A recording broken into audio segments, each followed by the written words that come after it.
조갑제 TV 시청자 여러분 안녕하십니까? 반가운 소식이 하나 있습니다. 이제 6월 지방선거와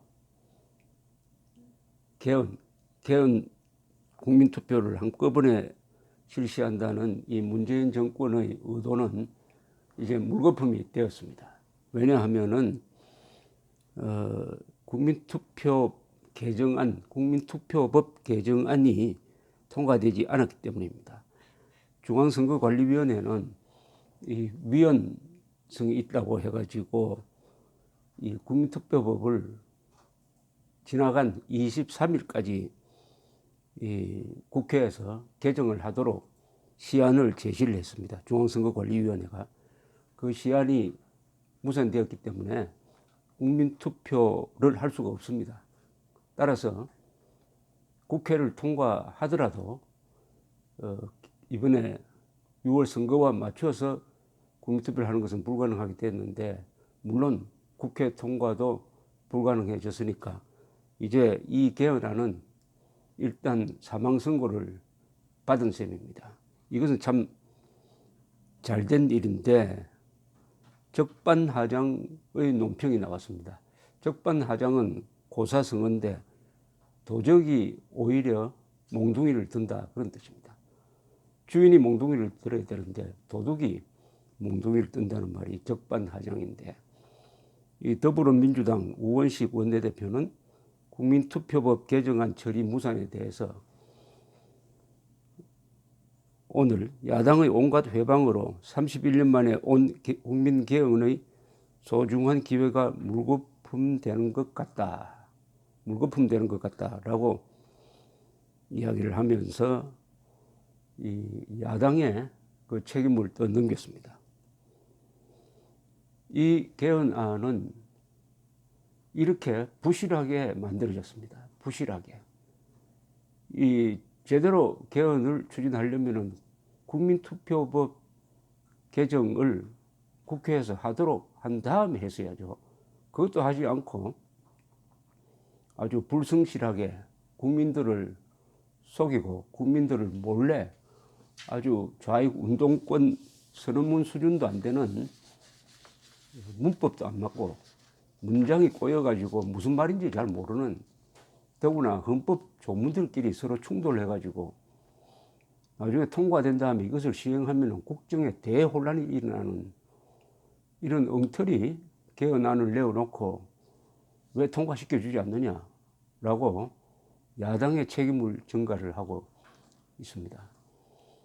무능한 사람이 일을 잘못하면 남 탓하는 거하고 똑같은 심리인데, 이런 심리를 가진 세력이 지금 집권 세력이 되어 있다는 것입니다. 집권 세력. 몇 년 전에 황장엽 선생이 살아 계실 때 제가 외국인 기자를 소개를 하기 위해서 인터뷰 장소로 갔습니다. 이 외국인 기자가 다소 좀 멍청한 질문을 했습니다. 김정일에 대해서 어떻게 평가하십니까? 이렇게 이야기하니까 황장엽 선생이 아주 냉소적으로 이렇게 이야기했습니다. 정치가로서는 F학점이고 독재자로서는 A학점이죠 라고 이야기했습니다. 권력을 유지하면서 선동하고 해서 주민들을 괴롭히는 데는 A학점이지만은 정치가로서 꼭 필요한 국민들을 배불리 먹이고 안정된 삶을 살도록 하는 데는 F학점이다, 낙제점이다, 이렇게 평했는데, 이게 모든 좌파, 개업투쟁론에 물든 좌파들한테 통용되는 평가입니다. 즉 좌파들은 권력 쟁취와 유지에는 A학점입니다. 그러나 국가를 운영해서 국민을 행복하게 만드는 데는 F학점입니다. 왜냐? 권력 쟁취에는 능력이 있지만은 국정 운영에는 무능합니다. 무능할 수밖에 없는 이유는, 첫째, 이 사람들은 사실을 인정하지 않습니다. 현실을 인정하지 않습니다. 과학을 부정합니다. 동시에 무식하다는 것을 인정하지 않습니다. 이 세상에서 가장 무서운 것은 무식한 사람이 자신이 무식하다는 것을 모릅니다. 그렇게 하면 무모하게 합니다. 국정을 무모하게 추진한 좋은 예가 바로 원자력 발전소 백지화, 그리고 이번에 이 무리하고 무식하고 무모한 개헌 추진이었습니다. 이 국회 대통령이 던진 헌법 개정안을 읽어보면은 문장력에 놀랍니다. 이 정도의 문장력은 초등학교 수준도 안 됩니다. 문장이 아름다운 정도가, 헌법은 가장 아름답고 정확한 문장이어야 합니다. 또 쉬운 문장이어야 해요. 추한 문장, 왜곡된 표현, 그리고 의도를 감추는 것, 속임수, 이런 게 뒤섞여 있는 헌법 개정안 자체가 이 정권의 수준을 잘 보여주는 것이었죠. 이 개헌의 목표는 그러나 분명했습니다. 이 문재인 정권이 실수한 게 있습니다. 이번 개헌안을 통해서 자신들의 정체를 드러냈습니다. 의도를 드러냈습니다.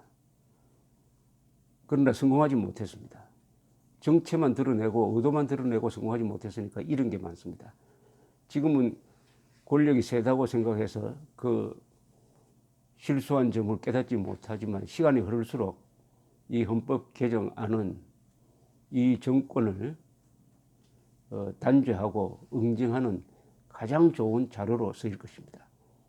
왜냐하면 이 헌법 개정안 자체가 대한민국을 반공자유민주법치국가로서 해체하는 목적을 가진 문서이기 때문입니다. 이 문서는 헌법 파괴입니다. 어떤 점에서는 범죄적 의도가 들어가 있습니다. 개헌의 목표는 국가 정통성 부정, 국가 정체성 혼란, 그리고 국민을 지우고 국민 주권론을 지우고 사람을 내세워 가지고 해석은 인민으로 할 수 있도록 하는 꼼수, 그리고 지방분권 공화국을 지향한다고 선언함으로써 북한 정권과 대결하기 위하여 단결해야 할 국력을 지역주의로 분열시키고 현행 헌법이 불법화하고 있는 연방제 통일도 추진할 수 있도록 하려는 그런 꼼수.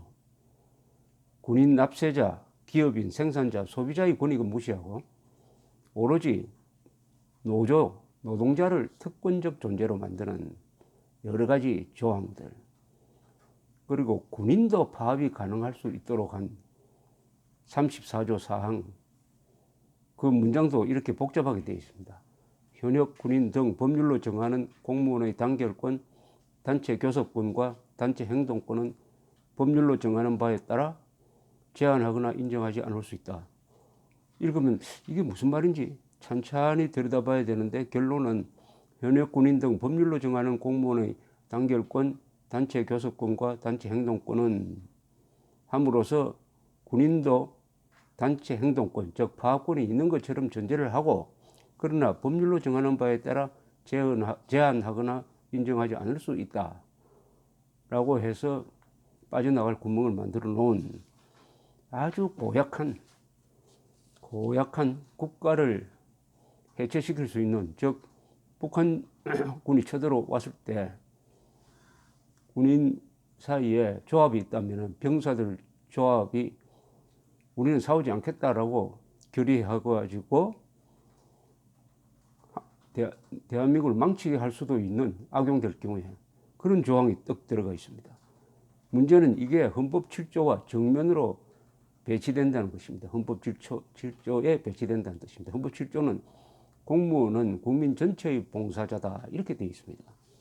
그런데 파업권을 인정하면은 공무원은 국민 전체에 대한 봉사자가 아니라 자신들을 위한 봉사자가 되는 것이니까 헌법 7조 위반입니다. 이런 코미디가 나옵니다. 헌법 34조는 헌법 7조 위반이다. 이런 모션이 생깁니다. 헌법 조문끼리 서로 싸움을 합니다. 그럼 이걸 누가 판별을 해줘야 되느냐? 헌법재판소는 헌법 조문의 위헌성은 판단할 수가 없습니다. 법률의 위헌성만 판단합니다. 그럼 헌법재판소도 헌법 조문끼리의 모순관계를 해결하지 못한다. 그럼 어떻게 합니까? 서로 무슨 내전을 벌려가지고 해결합니까?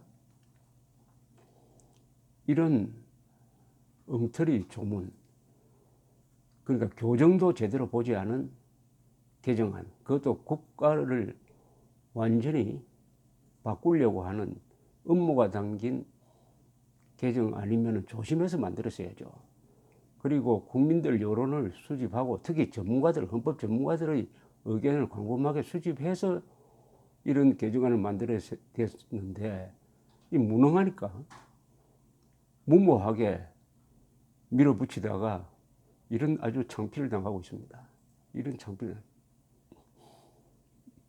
정상적인 국가 같으면은 이 정도의 실수나 이 정도의 무능은 정권 교체에 해당합니다. 정권 교체.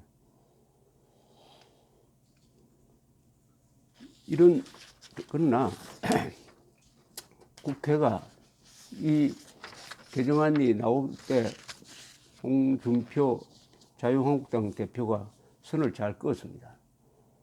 만약 개헌안을 의결을 여부를 결정하는 투표가 있을 때 자유한국당 국회의원은 참여 안 한다. 만약 참석하는 국회의원이 있다면 제명해버리겠다. 라고 함으로써 사실상 국회 통과를 불가능하다는 것을 명시해버렸죠. 그 이후에 계속 이 개헌안을 밀어붙이다가 이제는 중앙선관위가 지정한 국민투표법 개정 시한을 넘김으로써 이번 지방자치선거와 연관시킨 개헌안 투표는 이제 물거품이 되었습니다. 불가능해졌습니다. 이 안을 가지고 있다가 또 꺼낼 가능성은 있습니다. 그러나 워낙 그 모순점이 폭로가 되었습니다. 이 세미나에 가보면은 헌법학자들은 점잖게 이야기합니다.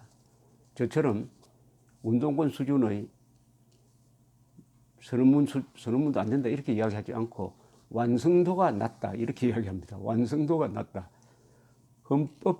헌법은 완벽한 문장이어야 됩니다. 논리 구조가 100%라야 됩니다. 거기에 조금의 상호 모순이나 애매모호성이 있으면 안 됩니다. 그런데 완성도가 낮다는 것은 문장이 안 된다는 뜻이고 헌법 조문의 가치가 없다는 그런 뜻을 아주 점잖게 표현하는 것인데 그나마 문재인 정권이 하고 싶어도 안 되는 게 있다. 그 안 되는 게 안 되어야지. 안 되어야 하는 게 되면 큰일이 납니다. 그래서 대한민국이 지난 70년 동안 발전시킨 여러 가지 제도가 문재인 정권의 이 좌경 파퓰리즘에 견제를 하고 있는 하나의 사례입니다. 왜냐하면 중앙선거관리위원회라는 헌법기관이 딱 23일까지 국민투표법을 개정하라고 시한을 딱 정해줬는데 그것을 국회가 지키지 못했습니다. 그러니까 아무리 강한 대통령이라도 현재로는 중앙선거관리위원회를 뭐 어떻게 할 수가 없게 된 것이죠. 그런 점에서 지금 진행되고 있는 이 대결 구도는 반헌법적, 반국가적, 반자유적 성향을 가진 이 집권 세력이 한국의 주류 세력이 지난 70년 동안 만들어 놓은 이 대한민국이라는 국가 기능 그리고 문명의 바탕과 대결을 하고 있는 것입니다. 문명이 이기느냐, 야만이 이기느냐, 진실이 이기느냐, 거짓이 이기느냐, 불법이 이기느냐, 헌법이 이기느냐의 대결이 지금 이 순간에도 계속되고 있는데 오늘은 일단 대한민국이 이겼습니다. 감사합니다.